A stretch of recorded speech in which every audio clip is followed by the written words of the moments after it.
ஆங்கில புத்தாண்டை ஒட்டி தமிழகம் மற்றும் புதுச்சேரியில் உள்ள கோயில்களில் பக்தர்கள் சாமி தரிசனம் செய்ய குவிந்தனர். திருவள்ளூர், தூத்துக்குடி மற்றும் புதுச்சேரியில் உள்ள சில கோயில்களில் புத்தாண்டை வரவேற்கும் விதமாக சிறப்பு பூஜைகள் நடைபெற்றன. இதனால் அதிகாலை முதலே குவிந்த ஏராளமான பக்தர்கள் நீண்ட வரிசையில் நின்று சாமி தரிசனம் செய்து வருகின்றனர்.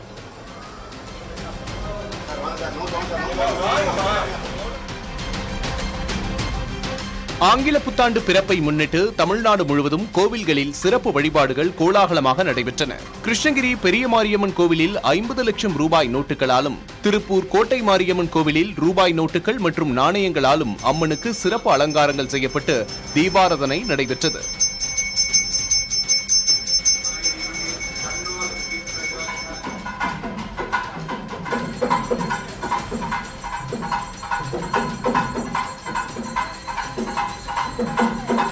தஞ்சை பெரிய கோவிலில் பெருவுடையாருக்கு 32 வகையிலான பொருட்களால் சிறப்பு அபிஷேகம் நடைபெற்றது.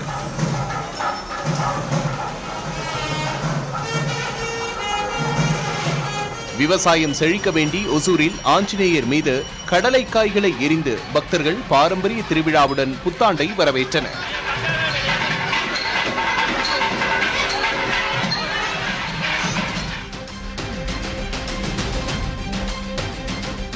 ஆங்கில புத்தாண்டை முன்னிட்டு மயிலாடுதுறை மாவட்டம் திருவெண்காட்டில் உள்ள புகழ்பெற்ற சுவாரணேஸ்வரர் சுவாமி கோயிலில் புதன் பகவானுக்கு சிறப்பு அபிஷேகமும் மகா தீபாராதனையும் நடைபெற்றது.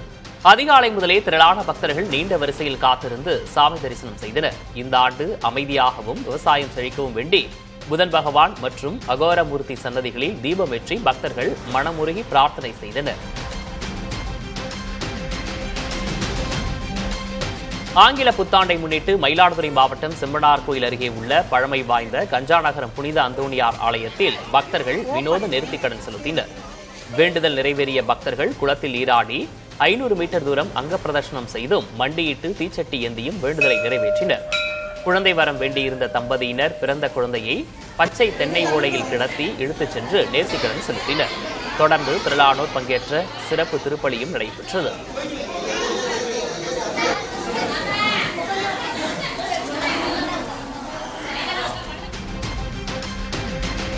உலக அமைதிக்காக வேண்டி தைவான் நாட்டைச் சேர்ந்த ஒரு குடும்பத்தினர் கும்பகோணம் அபிமுகேஸ்வரர் கோயிலில் மகா ருத்ரயாகம் செய்தனர்.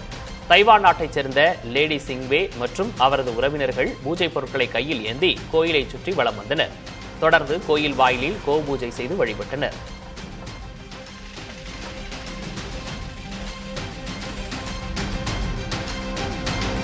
இந்திய அளவில் முட்டை உற்பத்தியில் நாமக்கல் மண்டலம் தொடர்ந்து முதலிடம் வகித்து வருகிறது. கடந்த ஆண்டு அக்டோபர் வரையிலான மக்கள் தொகை மற்றும் உற்பத்தி புள்ளி விவரங்கள் அடிப்படை கால்நடை பராமரிப்பு புள்ளி விவரங்களின்படி இந்தியாவின் மொத்த முட்டை உற்பத்தியில் தமிழ்நாடு 19.98 விழுக்காடு பங்களிப்பை அளித்து தேசிய அளவில் முதலிடத்தில் உள்ளது. நாமக்கல் மண்டலத்திலிருந்து மட்டும் ஒரு நாளைக்கு சுமார் 7.47 கோடி முட்டைகள் உற்பத்தியாகின்றன.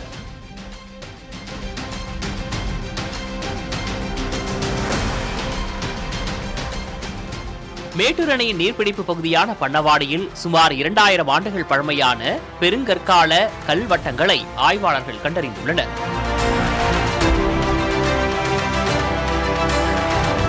அணை நீர்மட்டம் குறைந்ததை தொடர்ந்து வெளியே தெரிந்துள்ள இந்த கல்வட்டங்கள் வரலாற்று ஆர்வலர்களின் கவனத்தை ஈர்த்துள்ளன.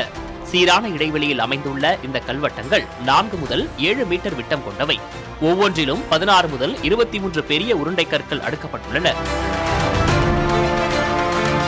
சிலவற்றின் நடுவில் கற்பதுக்கை எனப்படும் அறை போன்ற அமைப்பும் அதன் மேல் மூடுகல்லும் காணப்படுகின்றன. இவை முன்னோர்கள் வழிபட்ட பெருங்கற்கால ஈமச் சின்னங்களாக இருக்கலாம் என ஆய்வாளர்கள் கருதுகின்றனர். பெரிய கற்களை கொண்டு ஈமச் சின்னங்கள் அமைத்த காலகட்டமே பெருங்கற்படை காலம் என்று அழைக்கப்படுகின்றது.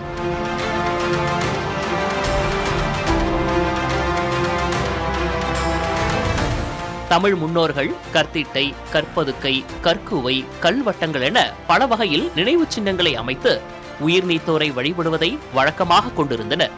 நமது முன்னோர்களின் வாழ்வியலை பறைசாற்றும் இத்தகைய அரிய வரலாற்று சின்னங்களை பாதுகாக்க வேண்டும் என்றும் அவை குறித்து ஆராய்ச்சிகள் மேம்படுத்தப்பட வேண்டும் என்றும் ஆராய்ச்சியாளர்கள் கோரிக்கை விடுத்துள்ளனர். புகழ்பெற்ற சுற்றுலா தலமான குற்றாலத்தில் புத்தாண்டு விடுமுறையை முன்னிட்டு அதிகாலை முதலே சுற்றுலா பயணிகள் குவிந்தனர். மெயின் அருவி, ஐந்தருவி மற்றும் பழைய குற்றாலம் அருவிகளில் மிதமான அளவில் தண்ணீர் கொட்டுகிறது. கடும் குளிரையும் பொருட்படுத்தாமல் குடும்பமாக வருகை தந்த மக்கள் அருவியில் நீராடி புத்தாண்டை வரவேற்றனர். கூட்ட நெரிசலை கட்டுப்படுத்த காவல்துறையினர் பாதுகாப்பு பணியில் ஈடுபட்டனர்.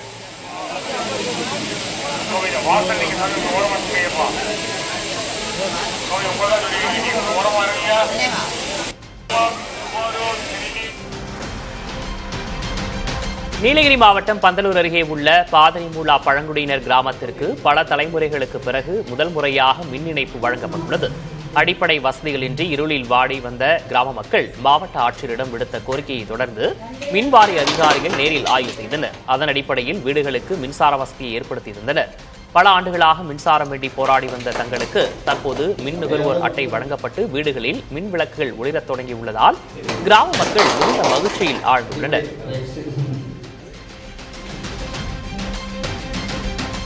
நெல்லை மாவட்டம் மணிமுத்தாறு மலையடிவார பகுதிகளில் நள்ளிரவில் புகுந்த யானை கூட்டம் விளைநிலங்களை சேதப்படுத்தியுள்ளன. மடத்தானை பகுதியில் 10க்கும் மேற்பட்ட யானைகள் புகுந்து அங்கிருந்த நெற்பயிர்களை நாசம் செய்ததோடு ஏராளமான தென்னை மரங்களையும் முறித்து எறிந்தன. வனப்பகுதியில் இருந்து அடிக்கடி வெளியேறும் யானை மற்றும் கரடிகளால் எர்மாள்புரம், செட்டிமேடு போன்ற கிராம மக்கள் பெரும் அச்சத்தில் உள்ளனர்.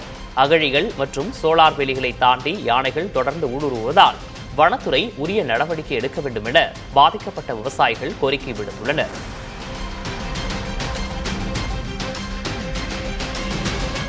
சென்னையில் புத்தாண்டை முன்னிட்டு புதன்கிழமை இரவு முதல் வியாழக்கிழமை வரை நடந்த கொண்டாட்டங்கள் எந்தவித விபத்துகளும் இன்றி அமைதியாக நடைபெற்றன. சென்னையில் பொதுமக்கள் பாதுகாப்பாக புத்தாண்டை கொண்டாடும் வகையில் நகரம் முழுவதும் 19,000 காவலர்கள் பணியில் ஈடுபடுத்தப்பட்டனர். 425 தணிக்கை குழுக்கள் அமைக்கப்பட்டு முக்கிய பகுதிகளில் கண்காணிப்பு மேற்கொள்ளப்பட்டதுடன் 30 சாலைகளில் இருசக்கர வாகனங்களில் காவல்துறையினர் ரோந்து பணியில் ஈடுபட்டனர்.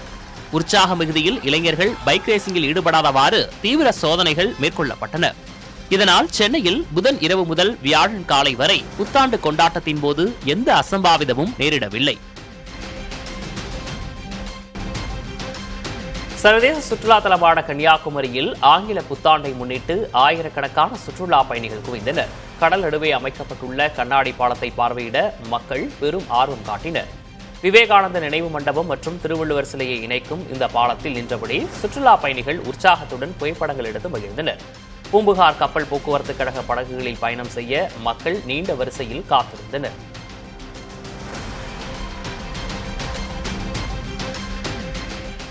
கரூர் மாவட்டம் கடவூர் வானகம் பண்ணையில் இயற்கை வேளாண் விஞ்ஞானி நம்மாழ்வாரின் 12ஆம் ஆண்டு நினைவேந்தல் நிகழ்வு நடைபெற்றது. இதில் திரளான விவசாயிகள் மற்றும் சமூக ஆர்வலர்கள் கலந்து கொண்டு நம்மாழ்வார் நினைவிடத்தில் மலர் தூவி அஞ்சலி செலுத்தினர். அத்துடன் பாரம்பரிய விதை கண்காட்சி மற்றும் இயற்கை உணவு விற்பனையையும் பார்வையிட்டனர். இயற்கை வேளாண்மை மற்றும் சுற்றுச்சூழல் பாதுகாப்பு குறித்த விழிப்புணர்வு உரையாடல்களும் கலை நிகழ்ச்சிகளும் இடம்பெற்றன.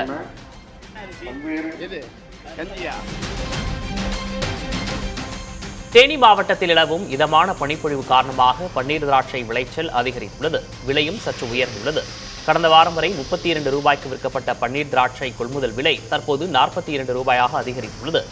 ஆண்டிப்பட்டி மற்றும் அதன் சுற்றுவட்டார மலை கிராமங்களில் விளைச்சல் அமோகமாக உள்ளதாலும் சந்தையில் 1 கிலோ 65 ரூபாய் வரை விற்பனையாவதாலும் தேனி மாவட்ட விவசாயிகள் மகிழ்ச்சியடைந்துள்ளனர்.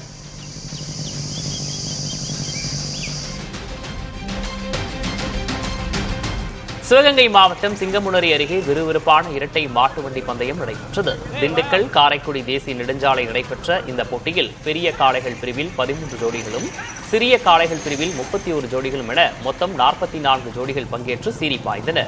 வெற்றி பெற்ற உரிமையாளர்களுக்கு ரொக்க பரிசுகளும் பங்கேற்ற அனைவருக்கும் சிறப்பு பரிசாக ஆட்டுக்கிடாய்களும் வழங்கப்பட்டன.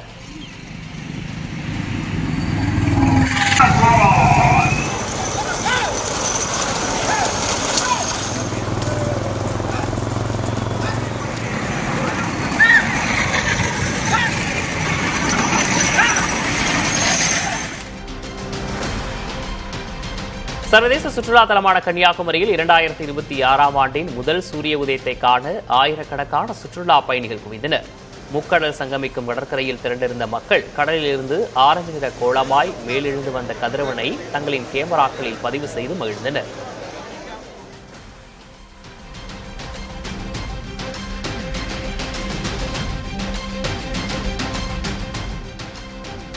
புத்தாண்டு விடுமுறையை முன்னிட்டு உதகையில் சுற்றுலா பயணிகளின் வருகை பன்மடங்கு அதிகரித்தது. உதகை தாவரவியல் பூங்கா, படகு இல்லம் மற்றும் தொட்டபெட்டா உள்ளிட்ட இடங்களில் மக்கள் கூட்டம் அலைமோதியது. பெரும்பாலான சுற்றுலா பயணிகள் மலை ரயிலில் பயணிக்க ஆர்வம் காட்டினர். சுற்றுலா பயணிகள் வருகையால் தங்கும் விடுதிகள் அனைத்தும் நிரம்பி வழிந்தன.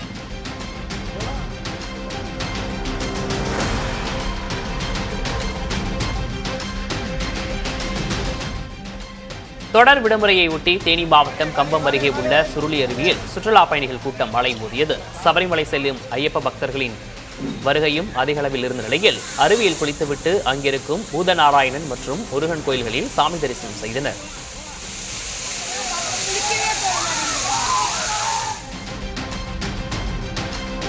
புத்தாண்டு விடுமுறையை முன்னிட்டு கொடைக்கானலில் சுற்றுலா பயணிகளின் குவிந்தனர். அதிகாலை கடும் குளிருக்கு இதமான சூரிய வெப்பமும் பகலில் நிலவும் குளுகுளு காலநிலையும் பயணிகளை வெகுவாக கவர்ந்துள்ளது.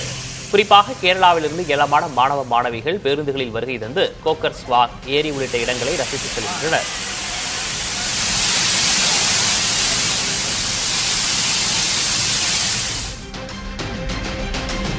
திண்டுக்கல் மற்றும் அதன் சுற்றுவட்டார பகுதிகளில் 1 மணி நேரத்திற்கு மேலாக பலத்த மழை பெய்தது. புத்தாண்டின் தொடக்கத்திலேயே பெய்த மழையால் விவசாயிகள் மகிழ்ச்சி அடைந்தனர். குறிப்பாக மாநகராட்சி பகுதிகள் மற்றும் சீலப்பாடி, செட்டிநாயக்கன்பட்டி போன்ற ஊராட்சிகளில் பரவலாக மழை பெய்தது.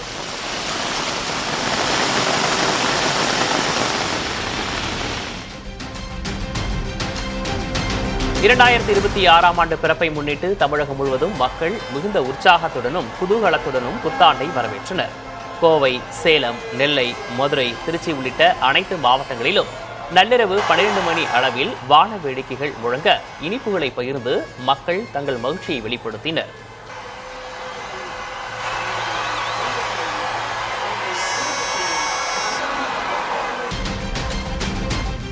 கன்னியாகுமரி மாவட்டம் சுசீந்திரம் தானுமலைய சுவாமி கோயிலில் மார்கழி திருவிழாவின் 7ஆம் நாளில் புகழ்பெற்ற மக்கள்மார் சந்திப்பு நிகழ்ச்சி வெகு சிறப்பாக நடைபெற்றது. கைலாச பர்வத வாகனத்தில் எழுந்தருளிய சிவன் பார்வதியை அவர்களது மகன்களான விநாயகர் மற்றும் சுப்பிரமணிய சுவாமிகள் சந்தித்து ஆசி பெறும் நிகழ்வில் ஏராளமானோர் கலந்து கொண்டனர்.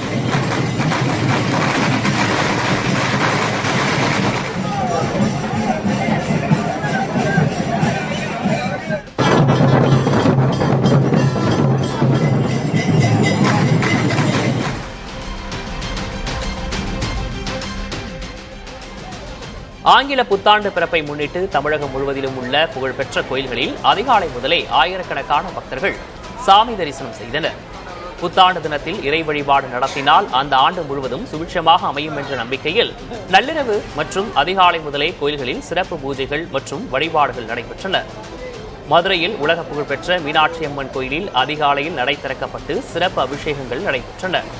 உள்ளூர் மக்கள் மட்டுமின்றி வெளியூர் சுற்றுலா பயணிகளும் அதிக அளவில் குவிந்தனர். அறுபடை வீடுகளில் ஒன்றான திருச்செந்தூர் சுப்பிரமணிய சுவாமி கோயிலில் கடலில் நீராடிய பக்தர்கள் நீண்ட வரிசையில் காத்திருந்து தரிசித்தனர். சென்னை திருவேற்காடு கருமாரியம்மன் ஆலயத்தில் புத்தாண்டு தினத்தை முன்னிட்டு பக்தர்கள் வழிபட்டனர். இதேபோல பல்வேறு மாவட்டங்களில் உள்ள பிரசித்தி பெற்ற கோயில்களில் தரிசிக்க பக்தர்கள் குவிந்தனர். பக்தர்களின் வருகை அதிகரித்ததால் பெரும்பாலான கோயில்களில் கூடுதல் தடுப்புகள் அமைக்கப்பட்டு வரிசைகள் ஒழுங்குபடுத்தப்பட்டன. பக்தர்களுக்கு தேவையான குடிநீர் மற்றும் அடிப்படை வசதிகளை கோயில் நிர்வாகத்தினர் செய்திருந்தனர்.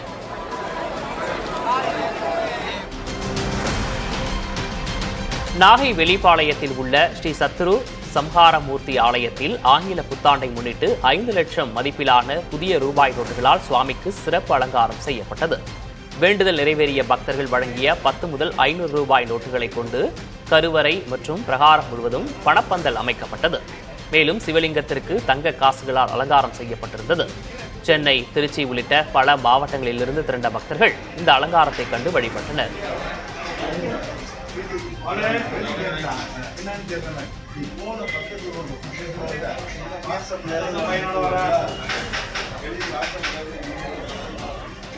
Thank you.